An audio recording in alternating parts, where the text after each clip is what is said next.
Parents meeting भी आपके यहाँ होती होगी, तो बहुत सारे ऐसे होंगे जो आपको कंप्लेंट करते होंगे, तो उसमें आप किस तरह से डील करते हैं? कंप्लेन होना तो स्वाभाविक है, तो उनसे बात करी जाती है एंड एक्चुअली कभी-कभी क्या होता है फैमिली इश्यूज़ भी होते हैं। किस तरह से स्कूल एजुकेशन दे रहा है, क्या-क्या नई चीज़ हो रही है? Nanduba English academy providing the platform, बच्चों के साथ-साथ में पेरेंट्स को भी प्लेटफॉर्म देता है कि आएँ बच्चों के साथ में पढ़ाई का हिस्सा बनें। क्यों नंदुबा इंग्लिश एकेडमी में ही अपने बच्चों को पेरेंट्स रखे? Nanduba English academy providing the platform to the each and every child. क्या ऐसी चीज़ हो रही है या तो क्या ऐसी चीज़ स्कूल की ओर से दी जा रही है ताकि उसका संपूर्ण विकास हो और अपनी लाइफ के अंदर वो आगे बढ़े? हर एक बच्चे की प्रतिभा को बाहर निकालने का बहुत कम फीस में बहुत अच्छा एक प्लेटफॉर्म यहाँ पे हम बच्चों को प्रोवाइड करते हैं। My organisation and me I just always try कि हम बच्चों को बेस्ट एजुकेशन दें विद ऑल द फैसिलिटी। तो it is open for all, not कि ऐसा नहीं कि सिर्फ नंदुबा के बच्चे आ सकते हैं, बाकी सारे बच्चों के लिए मदर्स के लिए योगा फ्री रखा गया है।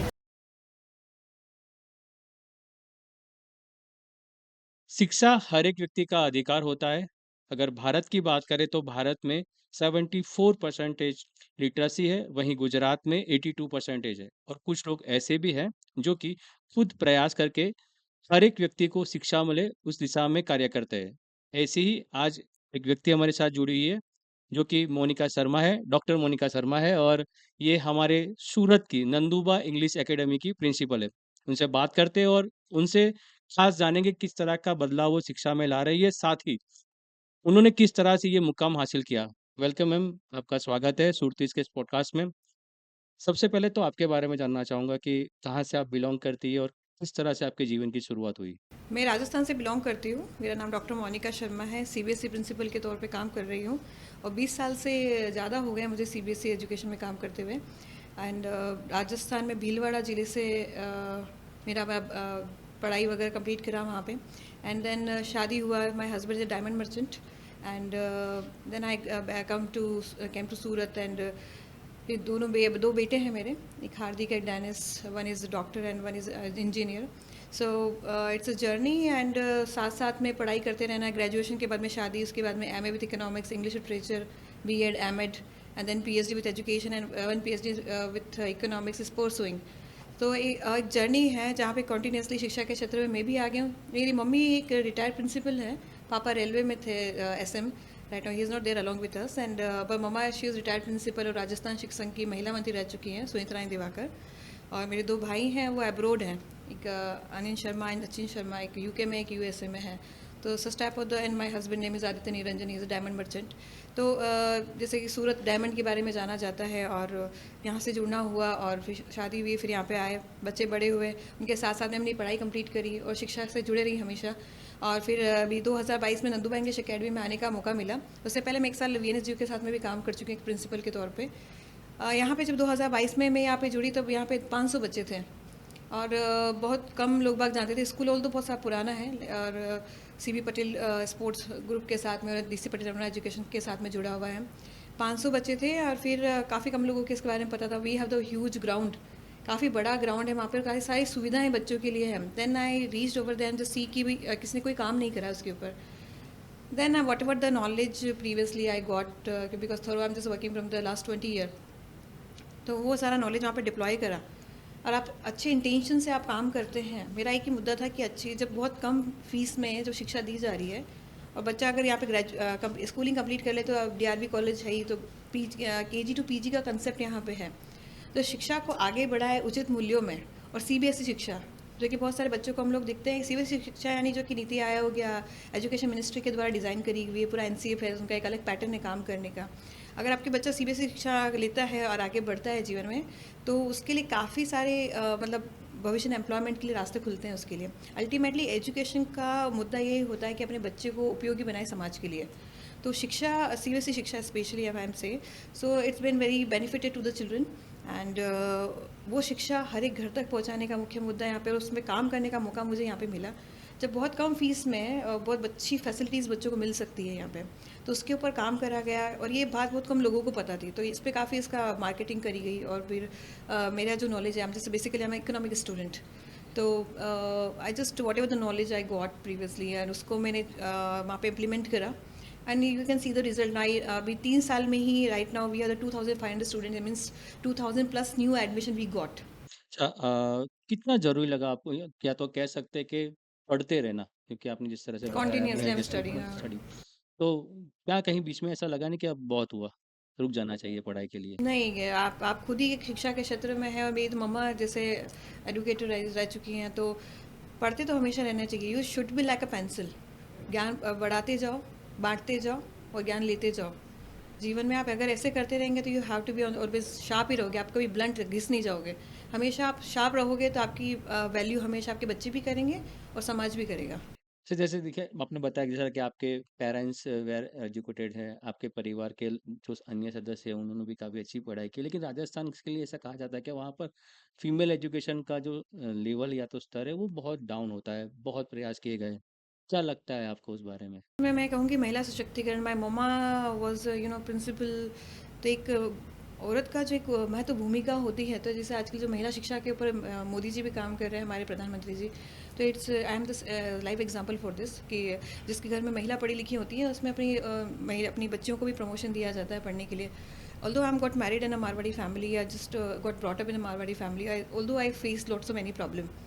ठीक है, जब मैं साइंस लेना चाहती थी तो देन आई सोच कि मुझे फिर आर्ट्स दिलाया गया। फिर कुछ चीज़ें रहती है ऑल्दो, जी, जी। लेकिन फिर मम्मा का सपोर्ट हमेशा रहा। She always stand behind me after got marriage also. I just find lots many problem.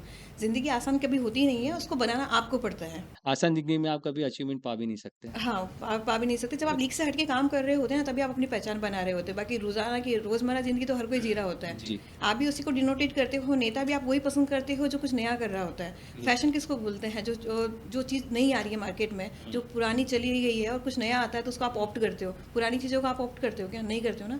तो हम भी ऐसे ही हैं। तो हम उस चीज़ को पसंद करते हैं जो समथिंग न्यू होता है किसी में। तो जो दूसरी महिलाएं नहीं कर पाई वो मैंने कर लिया। मेरी मम्मा अपने टाइम में एमएड थी, मास्टर ऑफ एजुकेशन उन्होंने कर रखा था। व्हेन शी वाज टीचर थी, टीचर से वो प्रिंसिपल बनी है। और उनको हमने देखा है कि she has a discipline. Time पे 4 बजे उठ जाती थी, then she cook the food. और हमारे पुराने उस टाइम पे तो सर्वेंट्स इतने होते नहीं थे, जी। तो mamma she cook the food. And then dad थे, वो रेलवे में एसएम थे, तो उनके हिसाब से उनको जाना रहता था। वो डिसिप्लिन एनवायरनमेंट में हमारा ब्रॉटअप हुआ है। टाइम पे उठना, टाइम पे घर जाना, टाइम पे ये करना। तो एक डिसिप्लिन बहुत ज़रूरी होता है जब भी आप अगर लाइफ में बढ़ना। जैसे मोदी जी एग्जांपल है आपके सामने, discipline, yoga, they have the content, वो उसके हिसाब से पूरा चलते हैं। ठीक है, तो डिसिप्लिन मैंडेटरी है। डिसिप्लिन के बिना आप नहीं चल सकते। आपको अगर आप कहते हैं कि मैं बहुत व्यस्त हूँ, तो you don't have the time table in your life. आप कहते हैं मैं व्यस्त हूँ, तो या जो अस्त व्यस्त होता है वो व्यस्त होता है। ठीक है, तो आप ऐसा हमेशा आप एक्सक्यूज़ है कि मैं बहुत व्यस्त, बिजी तो कौन नहीं है, सब हैं। पर आपको अपनी प्रायोरिटीज़ पे काम करना है कि आपको एक्चुअली जीवन में चाहिए क्या। अगर आपकी विज़न क्लियर है, as I join in Nanduba English Academy, हमारे जो प्रेसिडेंट सर है पंकज भाई गिजुभाई पटेल सर ने कहा था कि ये देखो मैडम इतने बच्चे हैं, इसको कैसे आगे बढ़ाना है। Is literally hand over the school to me कि अब आपको देखना है। तो I just take this challenge किया कि sir just want to work behind the school. And I just research करा कि कैसे उस पर इतनी कम फीस है, देन आफ्टरवर्ड्स एडमिशन्स क्यों नहीं हो रहे हैं। और ये जो इतने कम फीस में इतना अच्छा कैंपस, स्कूल और सब फैसिलिटीज़ मिल रही है, तो बच्चों तक पहुंच क्यों नहीं रही है। तो आपने क्या किया उसके लिए? आपने जिस तरह से आप बता रहे हैं कि 500 स्टूडेंट से पहले एक्चुअली आपने बेसिकली जो सीबीएसई की जो नीड्स होती है बच्चे के हाँ। लिए होती है, जो चलाना चाहिए, जैसे हाउसेज होते हैं, पर्टिकुलर यूनिफॉर्म्स होती हैं, पर्टिकुलर सिस्टम होते हैं, कोऑर्डिनेटर्स होते हैं हमारे यहाँ पे। और वो सारा अरेंजमेंट करा। एक क्लास में 42 स्टूडेंट्स ही होने चाहिए, उसके हिसाब से एडमिशन टारगेट करे गए, परमिशन लेनी होती है। I just correct the affiliations and all. 10, 9 and 10 का एफिलिएशन करा, फिर 11th एंड 12th के एफिलिएशंस करवाए मैंने। तो वो सारा करवाया। फिर उसके बाद में धीरे धीरे gradually as just spread the news in the city कि that Nanduba English Academy is a school where you got the good education with a affordable fees, with the all facilities. आज हमारे स्कूल में सब कुछ है। मतलब आप कह सकते हो कि NCC is about to come. We have the clubs, we have the houses, we have facilities. From last 2 year में जो 10th का बैच है, 2 बैच निकल गए हैं मेरे सामने, तो दे गॉट 100% रिजल्ट। एक भी बच्चा फेल नहीं हुआ है। अभी JEE नीट में 99.9% लेके आए थे 2 बच्चे, और रेस्ट ऑफ द स्टूडेंट जो कि 4 बच्चे और थे 91+ लेके आए थे मार्क्स तो JEE में। तो that is the achievement we have कि। और ये जैसे जैसे लोगों को पता पड़ा गया कि इतनी कम फीस में इतनी अच्छी फैसिलिटीज़ मिलती हैं, तो पीपल ऑटोमेटिकली कम, तो माउथ पब्लिसिटी ज़्यादा वर्क करने लगी। तो एक बार एडमिशन होना एक चीज होती है, लेकिन वो सस्टेन होना भी उतना इम्पोर्टेंट रहता है कि आपके हर साल आपके उसी नंबर से जो भी एडमिशन हो उसके लिए आपने क्या right now also we have this year 200+ admission, new admissions. Consistency कोई भी चीज़ें बनी रहे, तो एक तो सामने वाले का आपके ऊपर विश्वास। बिल्कुल। और जो उसको सुविधाएं चाहिए वो आप कितना प्रॉमिसिंग है प्रोवाइड करते हैं। और तो इतनी बड़ी ऑर्गेनाइजेशन को लेके आप चलते हैं तो थोड़ा 19-20 होता रहता है, बिकॉज आप जब काम कर रहे हैं आपके साथ बहुत सारे लोग बाग काम कर रहे हो, तो सबका माइंड सेट अलग अलग होता है। तो जो मेरा विज़न है वो सबके पास हो ऐसा कोई ज़रूरी नहीं है। जैसे फैमिली होती है ना, जी। मदर होती है लाइक अ मदर, उसके 4 बच्चे अगर भी हैं तो वो तो अपना प्यार तो चारों बच्चों को ही देती हैं, लेकिन कौन बच्चा उसको किस तरह से ऑप्ट करके कौन सा बच्चा क्या आगे निकलता है जीवन में ये पता बिल्कुल नहीं वो होता है। तो प्रयास हमारे सतत जारी हैं और प्रॉमिसिंग है हम लोग कि बच्चों को जितना हम फीस ले रहे हैं उससे ज़रूरत से ज़्यादा बच्चों को प्रोवाइड कर रहे हैं। My organization and me I just always try कि हम बच्चों को बेस्ट एजुकेशन दें with all the facility. Evening time में भी हमने CB पटेल स्पोर्ट अकेडमी भी स्टार्ट करी, जिसमें सारे बच्चों को ओनली सिर्फ 1000 रुपीज़ पर मंथ में हम लोग बच्चों को 15 गेम, मोर देन 15 गेम्स हम लोग प्रोवाइड कर रहे हैं। तो it is open for all, note कि ऐसा नहीं कि सिर्फ नंदुबा के बच्चे आ सकते हैं, बाकी सारे बच्चों के लिए, मदर्स के लिए योगा फ्री रखा गया है। तो ये भी ज़रूरी होता है कि मात्र शिक्षा ना मिले उसको, वो स्पोर्ट्स फैसिलिटी या तो फिजिकल एवरी एक्टिविटीज़ भी। Child is the unique creation of the God, you can not compare a child with another child. ठीक है, हमें धीरू अंबानी भी चाहिए, हमें सचिन तेंदुलकर भी चाहिए, हमें मुकेश अंबानी भी चाहिए, हमें डॉक्टर भी चाहिए, इंजीनियर भी चाहिए, अब्दुल कलाम जैसे राष्ट्रपति भी चाहिए। ठीक है, तो अगर एक बच्चा सभी डॉक्टर इंजीनियर बन जाएंगे तो बाकी समाज सोसाइटी को आप चलाओगे कैसे? एक आपके जैसे भी चाहिए जो हमारा पॉडकास्ट कर सकें। तो टैलेंट की ज़रूरत तो सभी जगह है, जी।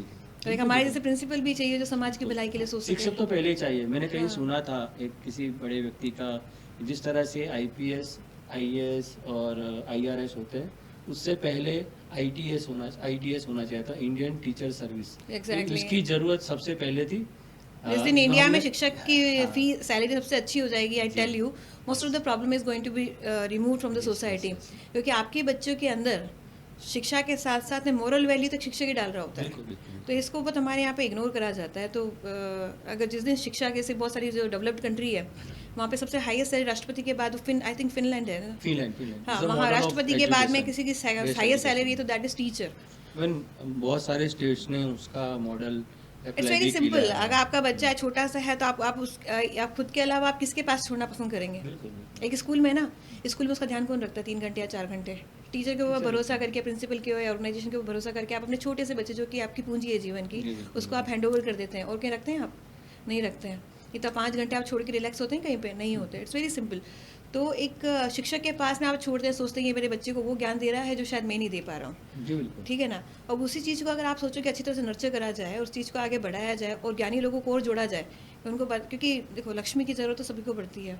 तो सरस्वती को भी अगर बढ़ावा देंगे तो कॉम्बिनेशन रहेगा, तो इट्स बिन ये भी एक एक जैसे क्षेत्र के रूप में आगे बढ़ सकता है। तो काफ़ी जो लोग हैं इसमें आके जुड़ सकते हैं।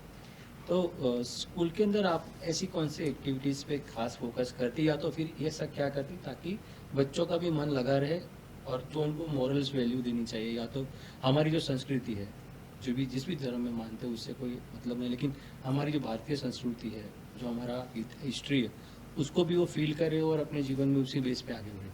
आज एक हर पिता को भगवान श्री राम जैसा बेटा चाहिए। ये बात सही है ना? बिल्कुल सही। सब चाहते हैं कि हमारे घर में श्री राम जैसा बेटा हो, बिकॉज वो मर्यादा पुरुषोत्तम बोलते हैं, जो कि माँ बाप का कहना भी मानता है, और उन्होंने वनवास भी भेज दिया था तो चले भी गए थे।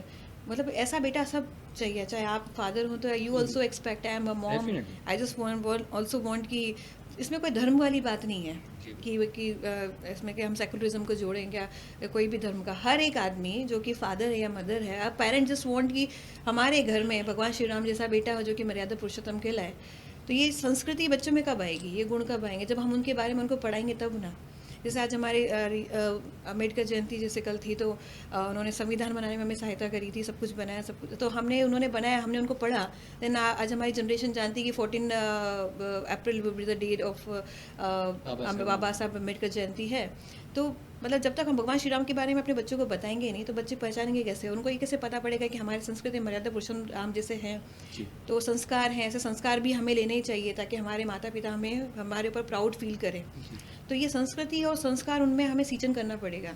तो हमें उन प्रभु राम को बजना भी पड़ेगा, बताना भी पड़ेगा, और हमें हमारी संस्कृति के बारे में हम हमारे बच्चों को नहीं बताएंगे तो कौन बताएंगे? और हमें तो कहीं और बाहर जाने की ज़रूरत ही नहीं है। We have Ramayan, we have the Mahabharat along with us. भगवान श्री राम हमारे पास में है, कृष्ण भगवान हमारे पास में, सारे जितने भी रोल मॉडल होने चाहिए वो हमारी हिस्ट्री में ऑलरेडी है। Best management person is Hanuman.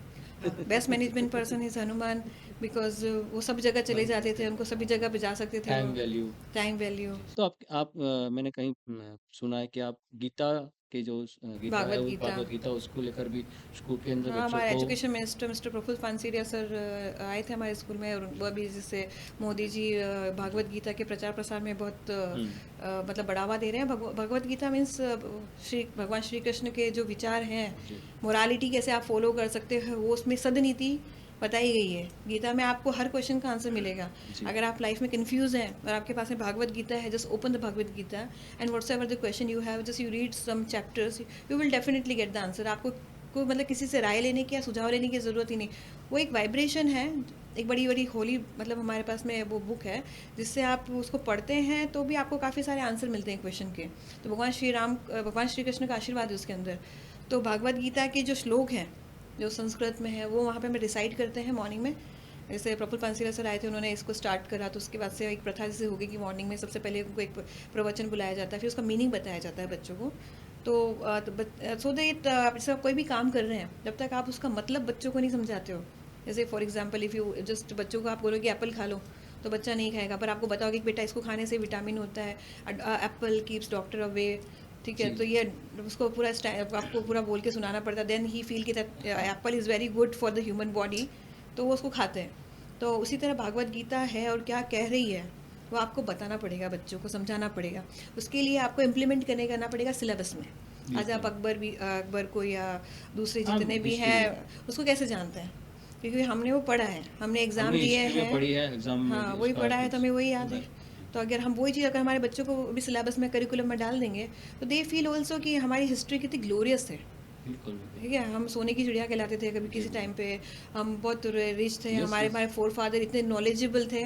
आज ओम का उच्चारण को बहुत महत्व दिया जाता है, और नासा ने भी इसको क्लियर करा है कि ओम अगर आप बोलते हो तो वाइब्रेशन उसकी वाइब्रेशन पूरी, होती है। महामृत्युंजय का जाप करने से आपकी आयु बढ़ जाती है। तो ऐसा वो बिल्कुल, शब्दों में क्या पावर है, और ऐसा इन मंत्र को जो कि हमारे ऋषि मुनियों ने बनाया है।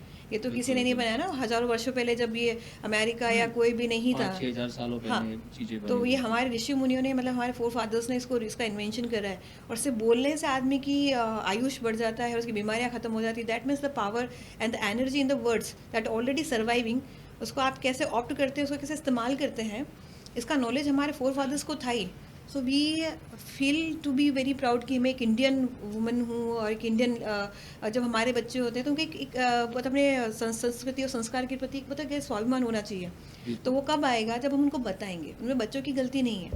ठीक है, बहुत सारी मूवीज़ हम लोग देखे आते, तो उसमें जो केरला वाली जो मूवी थी उसमें देखा था, उसमें बच्ची अपने पापा को ये क्वेश्चन बोलती कि दूसरे धर्म के बारे में बचपन से बच्चे को बोला जाता है कि यहाँ जाओ ये पढ़ो, तो आप हमें मंदिर क्यों नहीं लेके जाते हो, तो आपने हमारे में संस्कार क्यों नहीं डाले। तो ये थोड़ा सा है कि अगर अब उसको हमारी संस्कृति को अगर हम हमारी पढ़ाई से जोड़ देंगे, तो कैन भी है ना, मतलब जो बहुत सारी आजकल से बच्चे डिप्रेशन में आ जाते हैं, बिल्कुल। सुसाइड कर लेते हैं, यस, ठीक है, यस। और रेस्टलेस हो जाते हैं बहुत ज़्यादा, बहुत हाइपर हो जाते हैं, ठीक है। हुँ, तब उनको ये पता पड़ेगा how to handle with the anger, ठीक है, स्ट्रेस मैनेजमेंट कैसे करना है उनको, ज़्यादा अग्रेसिव नहीं होना है, उनको क्या करना चाहिए क्या नहीं करना चाहिए लाइफ में, मोरालिटी, ठीक है। तो मॉरल एजुकेशन तो देना बहुत ज़रूरी है बच्चों को। जैसे आपने बताया कि आपके यहाँ अभी फ़िलहाल 2500 से ज़्यादा बच्चे पढ़ाई कर रहे हैं। हम्म। हर एक जैसे बच्चे का एक आईक्यू लेवल या तो उसका पढ़ने का लेवल अलग-अलग होता है, तो किस तरह से उन पे काम होता है और किस तरह से उनको, क्योंकि हर एक का एक लेवल अलग-अलग होता है। कोई लड़का होगा या लड़की होगी जो 90 plus IQ percentage line, level. हाँ, पढ़ाई के अंदर, और किसी के शायद 50% भी ना आते हो। तो वैसे बच्चों को ग्रोथ करने के, या तो उनको पढ़ाई के लिए अच्छी सुविधा मिले, उसके लिए आप क्या करती हैं? सी जो इंटेलिजेंट बच्चा होगा, जिसको पता होगा, फोकस्ड होगा, वो तो पढ़ ही लेगा। जी, चैलेंज आपके पास में तब है जब आप जो बच्चा नहीं पढ़ने वाला है, जो उपयोगी नहीं है, और आप उसको उपयोगी बना देते हो। हुँ, जैसे हमारा स्कूल था, पहले कोई आना नहीं चाहता था, अब right now we have the huge line for the new admissions. हुँ, तो दैट इज़ अचीवमेंट। तो उस बच्चे को आपको देखना पड़ता है कि उसको इंटरेस्ट क्यों नहीं है पढ़ाई पे। और जनरली बच्चा वीक होता है जब भी, जैसे कि अगर कोई गृहिणी है, आपको नए किचन में छोड़ दिया जाए, ठीक है, तो आप जब तक 4-5 दिन आप उसमें काम नहीं कर लोगे, आपको पता नहीं पड़ेगा कि सामान क्या है, जब तक वो चीज़ें उससे बराबर बनेगी नहीं। When she become expert in the thing, तो वो शी कैन प्रिपेयर एनीथिंग। तो ऐसे नॉर्मल कंसेप्ट जो बच्चे के ऊपर लागू होता है कि जब उसकी बेसिक चीज़ें उसको पता पड़ जाती है, जैसे उसको पढ़ाई में रुचि नहीं है क्योंकि उसको कभी उस तरीके से पढ़ाया ही नहीं गया, तब उसको वो इम्पोर्टेंस बता के और समझा के उसको पढ़ाएं तो वो पढ़ लेता है। दूसरी तरह के बच्चे ऐसे होते हैं जो कि थोड़े से इनका मानसिक विकास थोड़ा कम होता है, मेमोरी प्रॉब्लम होता है, कंसंट्रेशन लेवल नहीं आता है।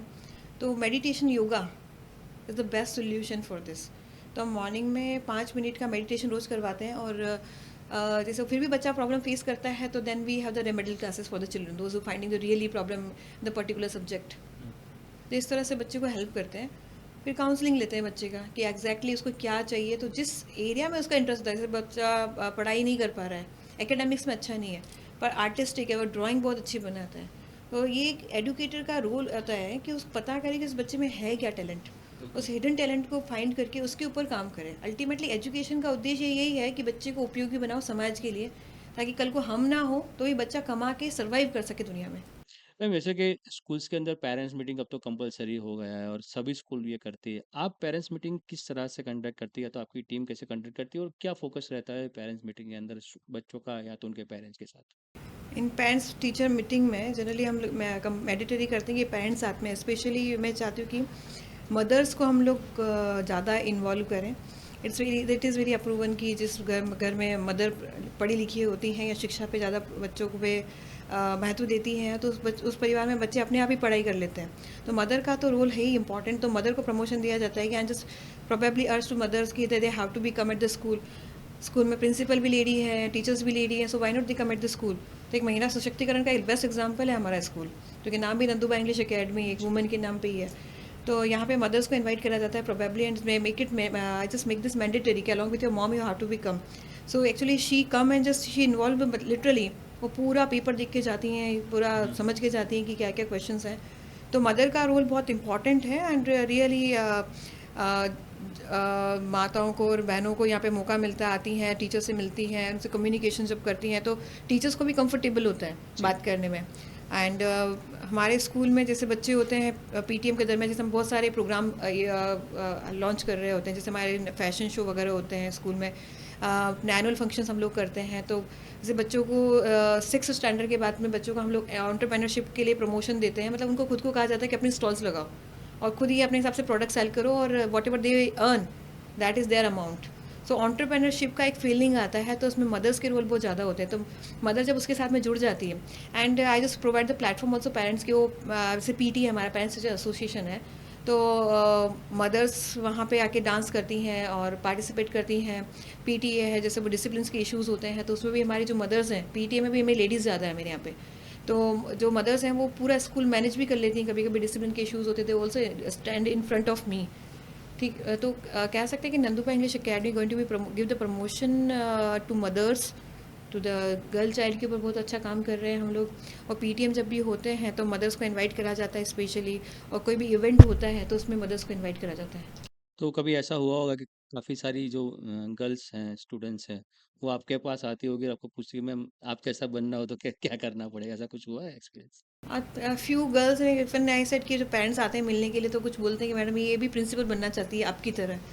तो आई फील वेरी हैप्पी कि शायद कुछ लाइफ में अच्छा कर लिया है, and now I just going to be create the example for the you know, मेरे बच्चियों के लिए एग्जाम्पल क्रिएट कर रही हूँ। जब हम लोग कॉरिडोर में घूम रहे होते हैं विद मतलब फुल फोर्स की, जब हमारा जब चाहे वो मेल हो चाहे फीमेल हो, everyone is going to be follow instruction, तो लगता है कि एक महिला में अगर आप सही दिशा में काम करते हैं तो आप में एक ऐसा पावर होता है, तो दुर्गा माता का रूप ही हम लोग, तो हमने एक वातावरण पूरा वहाँ पे क्रिएट करके रखा है, एक एग्जाम्पल क्रिएट कर रहे हैं, तो एक इंस्पिरेशन मिलती है लड़कियों को भी। वैसे भी अभी तो माहौल चेंज हो रहा है, चाहे लड़का हो चाहे लड़की, हर एक माता पिता चाहते हैं कि बच्चा आत्मनिर्भर बने, तो एक पर कैपिटल इनकम भी बढ़ती है इसे कंट्री में। तो ये वातावरण तो चेंज हो रहा है, और जब बच्चे आके बोलते हैं कि मैडम आपकी तरह बनना है, तो I really feel very happy for this. जैसे आपने बताया कि 6 स्टैंडर्ड के बाद जब भी ये इस तरह के फंक्शन होते तो वो उनका एक बिजनेस एंटरप्रेन्योर बनाने का एक जो आपने सोच रखी है, क्या बदलाव देखते हैं ऐसी इवेंट के बाद? या तो 2-3 आपके वहाँ प्रोग्राम हुए होंगे या तो इस तरह की इवेंट होएगी, बच्चा क्या सीखता है और कितना चेंज आप देखते हो उसकी लाइफ में? बच्चा मैं उससे ज़्यादा तो mothers become very happy, because जो बच्चा घर में ग्लास नहीं उठा रहा होता है ना, वहाँ पे वो बच्चे काम कर रहे होते हैं, they managing their table very well. Now जो काउंटिंग होती है मनी की वो कर रहे होते हैं, और कुछ कुछ बच्चे तो जैसे सपोज कि दे हैव पाव भाजी का कुछ कंसेप्ट उन्होंने लेकर आए, तो वो बर्तन उठा के लिटरली लेके आ रहे हैं, साफ़ कर रहे हैं। तो mothers are become very happy to see their child कि वो हार्ड वर्क करना सीख रहे हैं। आप जीवन में आगे जाने वाले हो तो आपको हार्ड वर्क करना ही पड़ता है। Hard work is the key of success, it's very very clear to everyone. जो आज की यूथ है उसको हम तो यही मैसेज देना चाहूँगी कि बिना हार्ड वर्क के, बिना डिसिप्लिन के, बिना टाइम टेबल के, you can not be success in your life. तो ये जब बच्चियाँ मेरे पास में आती है या बच्चे जब भी आते हैं आफ्टर गेटिंग द सक्सेस, जितने भी एंटरप्रेन्योरशिप हो जाती है उनकी, मतलब ये स्टॉल्स वगैरह लगाते हैं, तो छोटे छोटे एंटरप्रेन्योर बन जाते हैं वो, और बहुत अच्छी तरह से बार्गेन करते हैं। सपोज लास्ट में उनके प्रोडक्ट्स सेल नहीं हो रहे हैं, बच जाते हैं, तो एक के ऊपर एक फ्री वाला कंसेप्ट भी वो लेकर आते हैं। तो that time I just become very happy when we visited with trustees and all. My trustees भी जाते हैं, बिल्कुल बात करते हैं, जी तो वो बिल्कुल they are calling to each other like एक के ऊपर एक फ्री वाला। तो दे ऐसा लगता है कि हम उनको बहुत ज़्यादा प्रोडक्टिव बना रहे हैं कि परिस्थितियों के हिसाब से कैसे। तो this is the example for the presence of mind, कि अगर मेरा प्रोडक्ट कम में सेल हो रहा है और उसका सेल वैल्यू अगर मैं 2 का बढ़ाना है। सेल करूँगा तो नो प्रॉफिट नो लॉस पे एटलीस्ट सेल तो हो जाएगा। तो अगर वो ऐसे करके भी बेचता है तो एक बच्चे का एक थॉट पैटर्न बदलता है और सिचुएशंस में अपने आप को कैसे ढालना है वो सीखता है। एक एंटरप्रेन्योरशिप बच्चे में डेवलप होती है, एक बच्चा सर्वाइव करना सीखता है समाज में, और उसको एक पता पड़ता है कि मुझे या मेरे परिवार में मेरे पिताजी भी अगर काम कर रहे हैं तो कितना लेवल तक उनको हार्डवर्क करना पड़ता है, तब घर में पैसा आता है। तो एक्चुअल लाइफ में जब वो बिजनेस करेगा तो जॉब करेगा तो ये अनुभव वैसे उसको काम तो उसको लगेगा, हाँ ये अनुभव वो उसको जरूर जरूर काम बिल्कुल लगेगा। बिल्कुल और right now they also end of the day जब जब कंप्लीट हो जाता है तो they are sit for the counting of the money, and they come to me, madam हमें तो अर्न करा 10,000 रुपीज़ इन्वेस्ट करे थे लेकिन आज जस्ट हमने 20,000 मार्जिन निकाल लिया। तो ये इतना छोटे छोटे से बच्चे, 6 स्टैंडर्ड में बच्चा आ रहा है, मतलब आप समझ लो कि वो 8th स्टैंडर्ड में, हाँ मतलब 14 ईयर का होता है बच्चा, तो 12 13 14 15 ईयर के बच्चे हैं, they are start counting money and they involve their with any some work, मतलब without the help of anyone. हम तो सिर्फ डायरेक्शन ही दे रहे होते हैं, बच्चा खुद ही सब कुछ मैनेज कर रहा होता है, भाग रहा होता है, कर रहा होता है। तो एक हार्ड वर्क करने की जो उनकी आदत होती है ना, वो डालना बहुत ज़रूरी है बच्चों में। अच्छा खास तौर पर अभी ये जो ज़माना है वो टेक्नोलॉजी का है। अब एआई जिस तरह से आगे बढ़ रहा है और जिस तरह से हर चीज़ टेक्नोलॉजिकल हो गई है, अभी पढ़ाई भी एआई बेस हो रही है और जॉब्स भी उस तरह से। तो उस लेवल पे या तो उस क्षेत्र के अंदर आपके स्कूल के अंदर क्या होता है जिससे बच्चे को उसका भी नॉलेज मिले? हमारे स्कूल में अभी हमने एआई लैब स्टार्ट करा है, जो कि बहुत एक्सपेंसिव है, और फिर भी हम बच्चों को सारी फैसिलिटीज़ दे रहे हैं। 2 कंप्यूटर लैब हैं, फिजिक्स केमिस्ट्री बायोलॉजी लैब हैं, तो सारी आधुनिक फैसिलिटीज़ जो होती है बच्चों को मिलती है। एआई लैब में हमारे कोडिंग लैंग्वेज बच्चे को सिखाया जाके, जो कि अभी एक जी नीड में कन्वर्ट हो गया, it's not a luxury now, पर उसकी शिक्षा भी हम लोग बच्चों को देते हैं। कोडिंग लैंग्वेज जो कि एनसीएफ ने भी अपने सीबीएसई के करिकुलम में ऐड कर ही दिया है उसको। तो नाउ इट्स कोडिंग का लैंग्वेज का एजुकेशन दिया जाता है। एआई लैब बच्चों के लिए जो कि फुल्ली फैसिलिटी है, उसमें रोबोट्स बनाए जाते हैं, and are student also preparing the robots, मतलब that is started from the first standard. बच्चों को कोडिंग को लॉन्च कराया जाता है। तो मैग्नेटिक लैब पर उस पर ट्रैक पर जो होती है ट्रेंड्स वगैरह कैसे चलती है वो उनको नॉलेज दिया जाता है। जैसे थोड़ा सा बच्चा बड़ा 6 स्टैंडर्ड में आता है तो then they start the robots. तो अटल टिंकरिंग लैब अल्दो आया नहीं स्कूल में, लेकिन उसकी तैयारी पूरी स्कूल में है। The AI lab to computer lab with the full facilities that we provide the student. Ma'am हर एक पेरेंट्स स्कूल में एक अपेक्षा के साथ आता है कि उसका बच्चा कहीं न कहीं पढ़ाई में और जीवन में आगे बढ़े। पेरेंट्स की जो अपेक्षा होती है वो तो टीचर्स फुलफिल करते ही हैं, स्कूल फुलफिल करता ही है। लेकिन जो टीचर्स या तो स्कूल है वो भी कुछ अपेक्षाएँ पेरेंट्स से रखता होगा। तो आप पेरेंट्स से क्या कहना चाहेंगे इस मामले में या तो किस तरह की एडवाइस देना चाहेंगे पढ़ाई को लेकर? एक्सपेक्टेशन तो पेरेंट्स से बहुत ज़्यादा हमें रहती नहीं है, लेकिन फिर भी यही है कि बच्चों को मतलब जैसे स्कूल के प्रति वो एकदम छोड़ देते हैं, तो थोड़ा बहुत डेडिकेशन आपको देना ही पड़ेगा बच्चे को। 3 hours they have to dedicate their children. दिन के 3 घंटे ऐसे होने चाहिए जैसे मोबाइल टीवी सब बंद, और फ्रेंड्स वगैरह भी सब। आपको एक कहते हैं ना, वैल्यूबल टाइम अपने बच्चे को देना पड़ेगा, standard time. It's mandatory for the child, because आप रोल मॉडल हैं, बच्चे आपको देख रहे होते हैं, ऑब्जर्व कर रहे होते हैं। उसके बाद में टीचर है, जब स्कूल में आता है तो हम लोग उनके लिए रोल मॉडल हैं, तो वो हमें फॉलो कर रहे होते हैं, आपको फॉलो कर रहे होते हैं। पर हमारे पास बच्चा 5 घंटे होता है, 5 घंटे में भी दे हैव द स्केड्यूल, 8 पीरियड होते हैं, and one teacher get the 35 minute lecture. उसमें टीचर ज़्यादा से ज़्यादा ट्राई करता है कि सारे बच्चों को नॉलेज दे, पर कभी कभी रह जाता है। ठीक है, तो क्या होता है ना, तो इसमें पेरेंट्स का रोल है, था और हमेशा रहेगा, कि parenting is the very very important part. आप उसको छोड़ नहीं सकते। बच्चे को आपको अल्टीमेटली पढ़ाना पड़ेगा, बैठाना पड़ेगा, सुनना पड़ेगा, समझना पड़ेगा। बहुत सारे क्वेश्चन, वो बढ़ता हुआ बच्चा है, उसके पास में बहुत सारे क्वेश्चंस होते हैं उसके दिमाग में। तो अगर उसके क्वेश्चंस का आंसर उसको सही समय पर नहीं मिलता है ना, तो बच्चा डाइवर्ट होता है।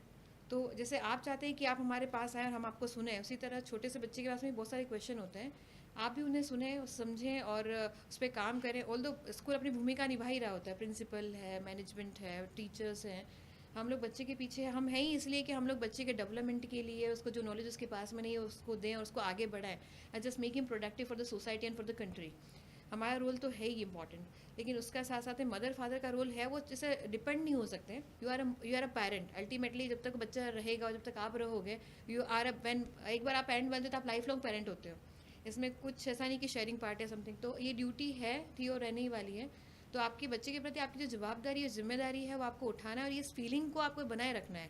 तो हम चाहते हैं कि आपका सपोर्ट हमें मिले। हाँ, हम पढ़ाते हैं बच्चों को, अच्छी शिक्षा देते हैं, लेकिन सपोर्ट आपका बहुत ज़रूरी है। आप हर चीज़ को समझें। जैसे सिस्टम में और जैसे बहुत सारी चीज़ें नई लॉन्च होती है, जब परिवर्तन आता है शिक्षा पद्धति में या एग्ज़ाम पैटर्न में चेंजेस आते हैं, तो उसको हम भी समझते हैं, बच्चों को भी समझा रहे हैं, तो पेरेंट्स को भी ये समझना, उसको ऑप्ट करना बहुत ज़रूरी है कि सिस्टम में जैसे बच्चे, जैसे आज 10th का एग्जाम जब बच्चा देने जा रहा है ना, तो बच्चा नहीं दे रहा होता है, अल्टीमेटली पेरेंट्स उसका हिस्सा बन जाते हैं। क्योंकि अभी एजुकेशन में भी परिवर्तन आया है, काफ़ी चेंजेस आया है, उसको डिफिकल्ट हो गई, मतलब कंपटीशन लेवल बढ़ गया है। तो पेरेंट्स का involvement is become very very mandatory, तो ही बच्चे का विकास होना। इट्स वाइस वर्सा, पेरेंट्स के साथ साथ में टीचर्स और प्रिंसिपल साथ में मिलकर काम करेंगे तो बच्चा आगे निकल जाता है। तो कभी-कभी चैलेंजेस भी आती होगी स्कूल के हाँ, अंदर। Several time it happens. Parents जैसे होता है ना कि उनकी एक्सपेक्टेशन बहुत ज़्यादा होती है स्कूल से और टीचर से, तो उनको ये रियलाइजेशन करना पड़ेगा कि उनका एक इम्पॉर्टेंट पार्ट है, अल्टीमेटली बच्चा उनका है, तो they have to be involve their self in them. अच्छा, मेरा आखिरी सवाल है कि जिस तरह से आपने पूरी आप अपने जीवन के बारे में बताया, स्कूल्स के बारे में बताया, किस तरह से स्कूल एजुकेशन दे रहा है, क्या-क्या नई चीज़ हो रही, तो एक क्वेश्चन ऐसा है कि क्यों नंदुबा इंग्लिश एकेडमी में ही अ, अपने बच्चे को पेरेंट्स रखें? क्या ऐसी चीज़ हो रही है या तो क्या ऐसी चीज़ स्कूल की ओर से दी जा रही है ताकि उसका संपूर्ण विकास हो और अपनी लाइफ के अंदर वो आगे बढ़े? Nanduba English Academy providing the platform, बच्चों के साथ साथ में पेरेंट्स को भी प्लेटफॉर्म देता है कि आए बच्चों के साथ में पढ़ाई का हिस्सा बने, चाहे वो गेम्स हो, चाहे डांस हो, चाहे हर तरह की क्षेत्र होते हैं उसमें बच्चे प्लेटफॉर्म दिया जाता है। दूसरा है कि बच्चों की शिक्षा के ऊपर बहुत उचित मूल्यों में सीबीएसई शिक्षा दी जा रही है, जो कि कहीं और शायद पॉसिबल नहीं है सिटी में या स्टेट लेवल पे। एंड जैसे चहुमुखी विकास जो बोलते हैं बच्चे के साथ में, जैसे एक बच्चा खेलने में बहुत अच्छा है, एक बच्चा पढ़ने में बहुत अच्छा है, एक बच्चे का आईक्यू लेवल बहुत अच्छा है, कोई आईटी में एक्सपर्ट है बच्चा, तो यहाँ पे आईटी लैब भी है बच्चे के लिए, एआई लैब भी है हमारे पास में, रोबोट्स भी बनाते हैं बच्चे, यहाँ पे बच्चा शाम को खेल भी रहा है। अभी जैसे हमने नाइट टूर्नामेंट करा था क्रिकेट का, जो कि सूरत में पहली बार हुआ है, जो कि सीवी पटेल स्पोर्ट अकेडमी है, हमारे प्रेसिडेंट सर पंकज भाई जो पटेल सर ने दिया था प्लेटफॉर्म बच्चों को। This is the first night tournament बच्चों के लिए ऑर्गेनाइज करा गया। तो वहाँ पे बच्चों की क्रिकेट खेलने की व्यवस्था करी गई है, बच्चों के जिमनास्टिक, कराटे, हर तरह की गेम का बढ़ावा दिया जाता है। और अगर बच्चा पढ़ता है 10th में, आज जैसे ही बच्चा आता है तो सुपर 30 का कंसेप्ट है, जिसमें सिर्फ 30 स्टूडेंट्स ऐसे हैं जो कि ब्रिलियंट है, उनको वो सुविधाएं प्रोवाइड करनी जाती है, because they have the mind set, they want to become doctor engineer, तो उनको पढ़ाई में ज़्यादा इन्वॉल्वमेंट है। दूसरी जो सेक्शंस होते हैं वो थोड़े बच्चे मिक्स बच्चे होते हैं, तो थोड़ा गेम्स में है, कोई बैंड में है, कोई एनसीसी में, तो हमें उस तरह के बच्चों की भी ज़रूरत होती है स्कूल में, क्योंकि बहुत सारे बच्चे से हमारा खुद का एक बैंड है, तो मेरे बच्चे हैं 20 टीम, बच्चों की टीम है, तो वही उसको बजाते हैं। तो it's Nanduba English academy providing the platform to the each and every child. जैसे किसी बच्चे को अगर गेम्स में इंटरेस्ट है, तो गेम्स में खेल के आज, जैसे हमारे एक 4-5 बच्चे हैं जो कि स्केटिंग में नेशनल लेवल पे गए हैं, एक क्रिकेट में नेशनल लेवल पे गई है, तो मतलब क्रिकेट का प्लेटफॉर्म प्रोवाइड करते हैं हम लोग। मतलब हर बच्चे के अंदर जो भी प्रतिभा छुपी होती है, चाहे पढ़ाई से रिलेटेड है तो उसको पढ़ाई के लिए डाइवर्ट करा जाता है, अगर स्पोर्ट्स से रिलेटेड है तो स्पोर्ट में डाइवर्ट करा जाता है, अगर सपोज बच्चा थोड़ा एवरेज बच्चा है, क्योंकि पढ़ाई में भी ज़्यादा रुझान नहीं है और खेलने में भी ज़्यादा रुझान नहीं है, तो उसके अगर वो आर्ट फील्ड में जाना चाहता है तो आर्ट एंड क्राफ्ट क्लब है हमारे पास में, उसमें उसको बच्चे को प्रमोशन दिया जाता है। डांस क्लब है हमारे पास में, तो डांस के लिए बच्चे को प्रमोट करा जाता है। म्यूज़िक क्लब है बच्चे को, तो म्यूज़िक क्लब में पढ़ाया जाता है। जैसे कोई बच्चा बहुत एक्सपेरिमेंट, एआई लैब वगैरह होते हैं जहाँ पे बच्चे का एक्सपेरिमेंट करने का बहुत जी। जो होता है, तो वो वहाँ पे एक बच्चे को प्लेटफॉर्म प्रोवाइड करा जाता है। तो इस तरह का, जैसे हर एक बच्चे की प्रतिभा को बाहर निकालने का बहुत कम फीस में बहुत अच्छा एक प्लेटफॉर्म यहाँ पे हम बच्चे को प्रोवाइड करते हैं। Nanduba English Academy is working we had the 4-fold development of the child, चहुमुखी विकास जो आप बोल सकते हो ना, कि भाई बच्चा पढ़ भी रहा है, खेल भी रहा है, बच्चे को मॉरल एजुकेशन भी दी जाती है, संस्कार सिंचन भी करा जाता है, भगवान श्री राम की स्तुति भी करी जाती है, हनुमान चालीसा भी बुलाई जाती है। और हनुमान चालीसा बोलना, भगवान श्री राम की स्तुति करना, I just want to convey the message, it is not about any religion, it is the कि हमारी संस्कृति है वो, और हमारी संस्कृति और एक मर्यादा पुरुषोत्तम राम जैसे हम बच्चे चाहते हैं कि हमारे यहाँ पे देश में हो, जो कि एक बड़े ही शिद्दत के साथ में हमारी सभ्यता, हमारी जो सिस्टम है, ईमानदारी से काम करे और देश को आगे बढ़ाए, क्योंकि आज के टाइम में हम लोग देखते हैं हमें ईमानदारी की बहुत ज़्यादा ज़रूरत है सिस्टम को। तो ऐसे लोगों का निर्माण तभी होगा जब एजुकेशन सिस्टम में ऐसे मूल्यों को रखा जाएगा।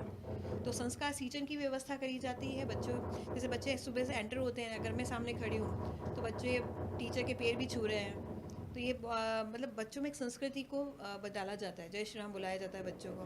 तो ये हमारे प्रभु हैं, तो उसको हम भजना सिखाते हैं, उनकी मॉरल वैल्यूज़ हम लोग सिखाते हैं बच्चों को।